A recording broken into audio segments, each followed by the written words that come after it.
पति कौन। दूसरी कहानी बेताल पच्चीसी। यमुना के किनारे धर्मस्थान नामक एक नगर था। उस नगर में गणाधिप नाम का राजा राज करता था। उसी में केशव नाम का एक ब्राह्मण भी रहता था। ब्राह्मण यमुना के तट पर जप तप किया करता था। उसकी एक पुत्री थी जिसका नाम मालती था। वो बड़ी रूपवती थी। जब वो ब्याह के योग्य हुई तो उसके माता पिता और भाई को चिंता हुई। संयोग से एक दिन जब ब्राह्मण अपने किसी यजमान की बारात में गया था और भाई पढ़ने गया था, तभी उनके घर में एक ब्राह्मण का लड़का आया।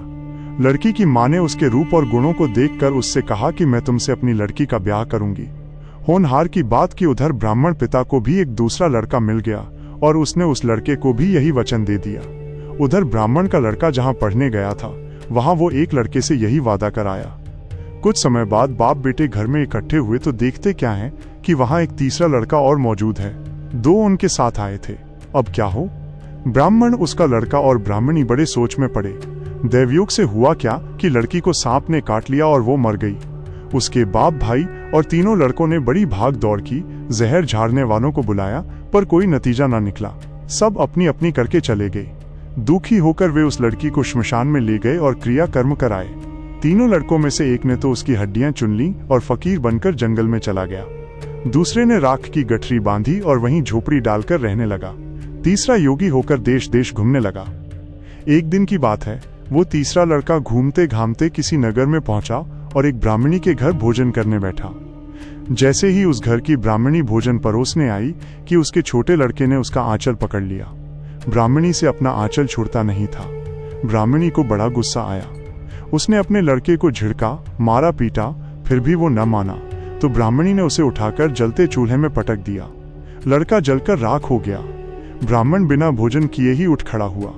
घर वालों ने भोतेरा कहा, पर वो भोजन करने के लिए राजी न हुआ। उसने कहा, जिस घर में ऐसी राक्षसी हो उसमें मैं भोजन नहीं कर सकता।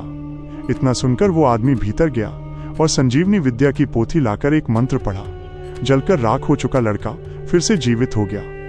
ये देखकर ब्राह्मण सोचने लगा कि अगर ये पोथी मेरे हाथ पड़ जाए तो मैं भी उस लड़की को फिर से जिला सकता हूँ। इसके बाद उसने भोजन किया और वहीं ठहर गया।